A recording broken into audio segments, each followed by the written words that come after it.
I'm gonna be really real with y'all. This video was most definitely harder to make than my Eastern Conference predictions because the Eastern Conference isn't as stacked as the Western Conference. This is my 2022 NBA standings predictions for the Western Conference. This one was so difficult. It was even difficult to make the teams who don't even make the playoffs, you know what I'm saying, and where they're going to rank. You gotta think about teams that can overachieve, teams that can underachieve, what their offseason moves were, and where do you think these teams are going to rank amongst the best teams in their conference. By the way, I'm not going to spend too much time on these 15 through 11 because these are the teams that don't make the playoffs or don't even make the play-in for that matter. At number 15 spot, I got the Thunder. I don't think that they're going to do good this season. I think they're going to tank for that first pick. That's how I could see their season going. I don't see them trying to even fight for a play-in spot at this point. 14, I got the San Antonio Spurs. This is a really big one because this is a team that has been consistent through their whole entire franchise's career. But for the past 3 years, they have not been that good of a team. Plus, they just lost DeMar DeRozan, which I think is a very big setback for them. I think for this team that they need to actually blow this team up. I think that Lonnie Walker should stay, and I feel like they should try to trade DeJounte Murray when they can. That's just how I see their future going. So at the 13th spot, I got the Minnesota Timberwolves.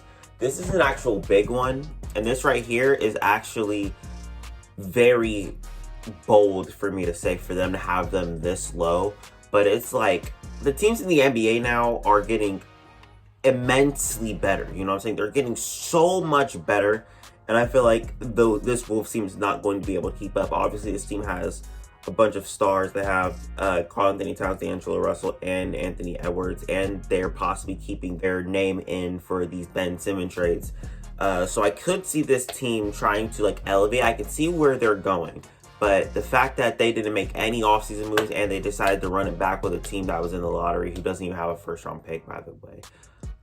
I just don't see how they do good this season, you know what I'm saying? And prove me wrong. Prove me wrong. At number 12, I got the Sacramento Kings. Before Kings fans start crucifying me, I like what this team is building. I like what this team's got going on. They just drafted Davion Mitchell, who's my favorite player in this draft. They drafted Tyrese Halliburton last year. De'Aaron Fox is going to have a breakout season this year. They still got to get rid of Buddy Hield and Marvin Bagley, which I think that they're going to get good things for that. I think that they're going in, they have a step in the right direction. I just don't think that they are there yet, you know what I'm saying? And I would like to see this team along with the Minnesota Timberwolves to do good this year because these teams have been at the bottom of the barrel and at the bottom of the conference for 3-4 years, you know what I'm saying? So it would be good to see these teams succeed. At 11, I have the New Orleans Pelicans. This is another big one who I've been seeing people actually have them going to the playoffs this year. I don't. I still don't think that they have that playoff roster around them. They do have Zion. They do have Brandon Ingram, who are 2 All-Stars, but they're just not building a good team around them. They just got Devontae Graham, which I don't think is bad, and they got Jonas Valanciunas, which I don't think is bad for Zion because he needs shooters around him. You know what I'm saying? And Devontae Graham and Jonas Valanciunas is just that. But I still don't see this team going to the playoffs because they just don't have no depth besides Josh Hart on their bench, maybe Nickeil Alexander-Walker, and maybe Kerry Lewis Jr. You know what I'm saying? They don't really have a bench that sets them apart from other playoff teams. You know what I'm saying? They're not that deep, so I do not think that they can go the distance or they can even make the playoffs this season. You know what I'm saying? But now we're about to get into teams that actually make the play-in. At the 10th spot, I got the Houston Rockets, man. The Houston Rockets, I believe that they are going to take a really big jump for what they were last year. I feel like injuries, I say this all the time. It looks like I'm secretly a Rockets fan. I'm not.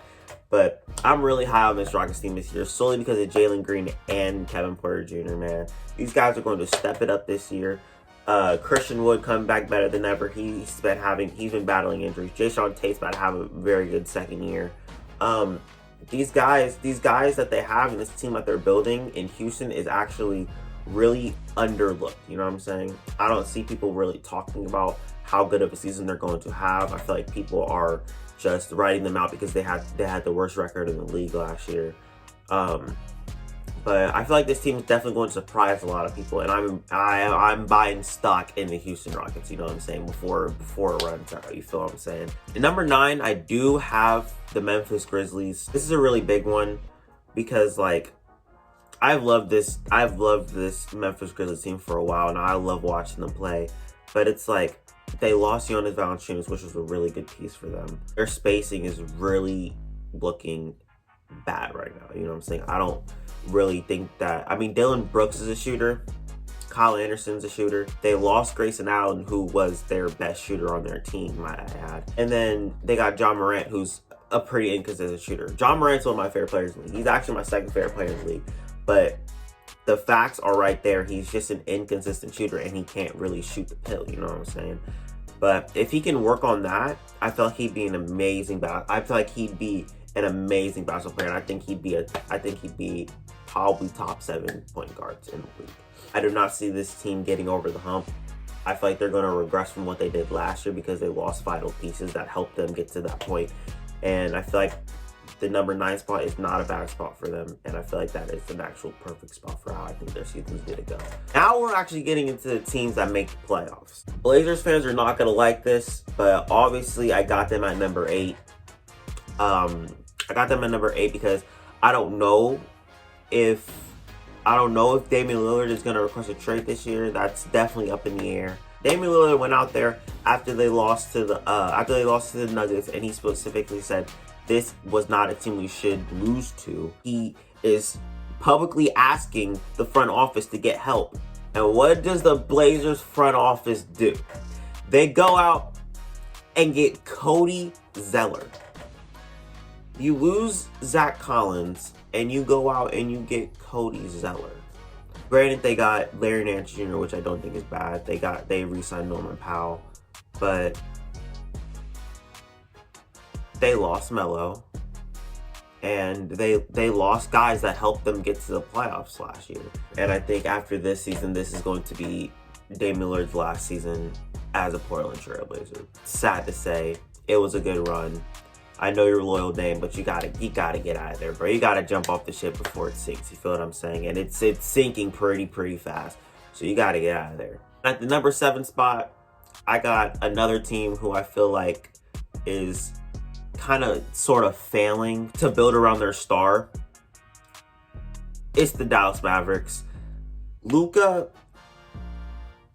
is only getting older, you know what I'm saying? And Luka is in his 4th season in the league. He's still young. I mean, they still got some time to build a team around him, and he's locked in for 5 years. But that doesn't mean that he's not gonna want to get traded. You know what I'm saying?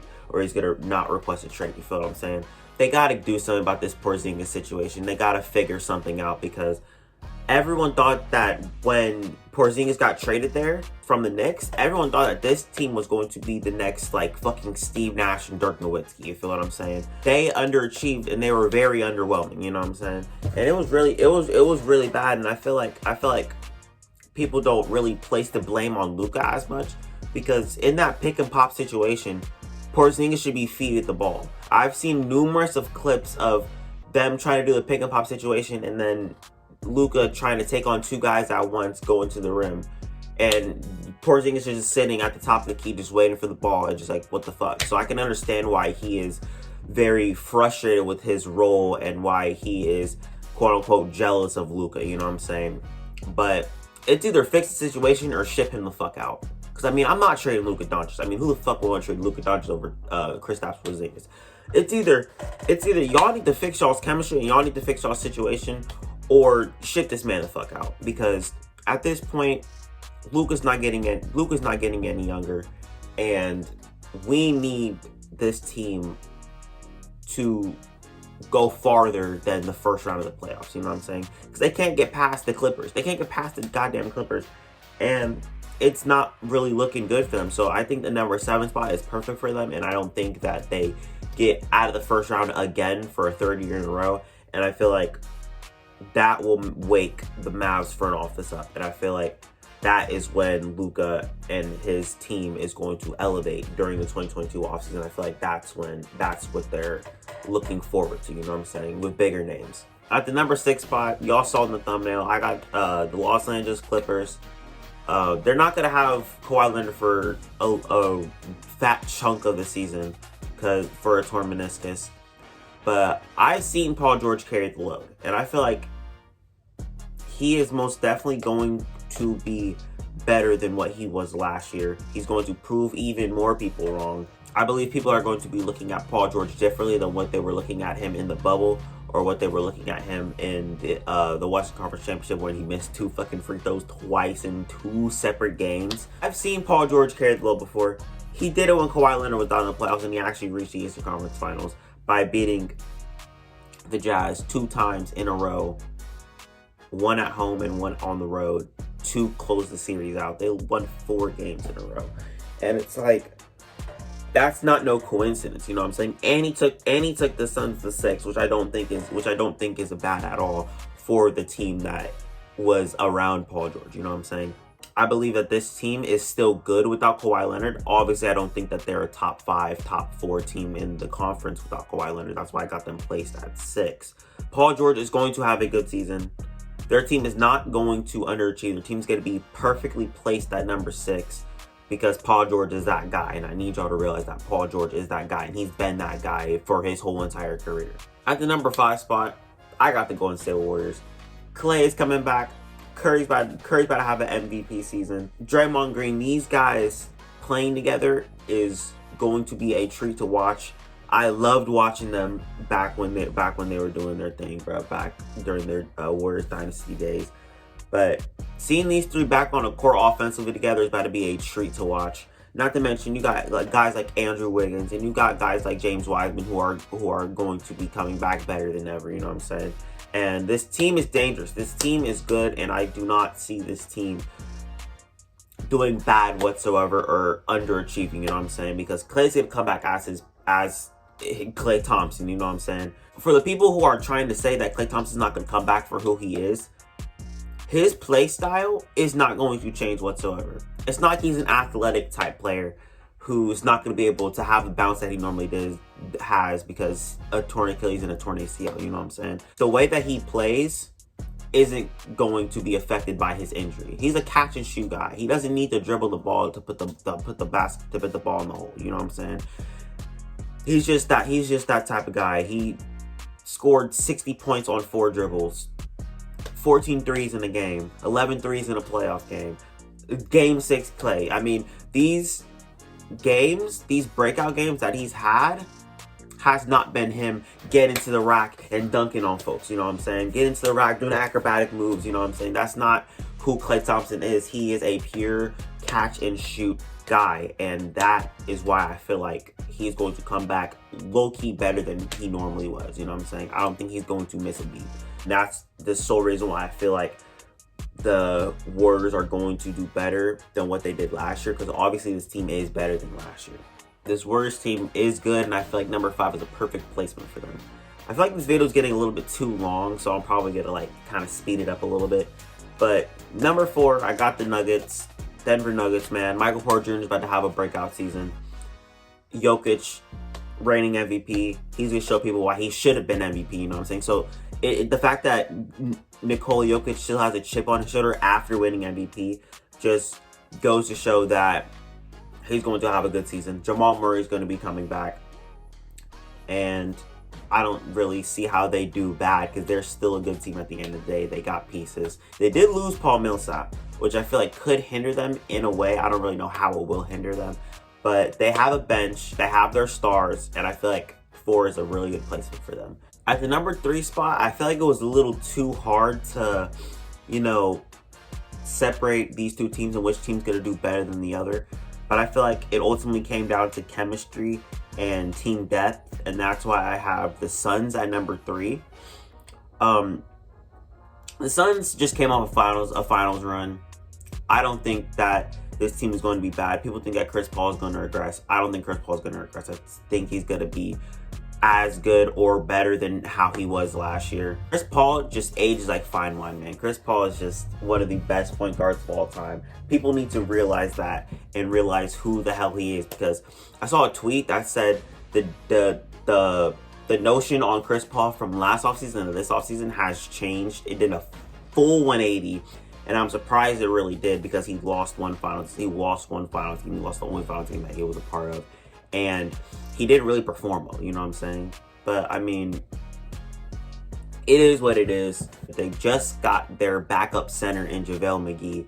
Man, I've been preaching this to my dudes for the longest time. If the Suns can get that backup center, because Frank Kaminsky was not it. But I remember there was this one time, I can't remember which game it was, but Frank Kaminsky came in, and I think it was game 6 actually. Frank Kaminsky came in, and he actually played some solid minutes, you know what I'm saying? He played some solid minutes. So I don't think he's like a bad player. I think he's a really average player, and I think he's a really good role player.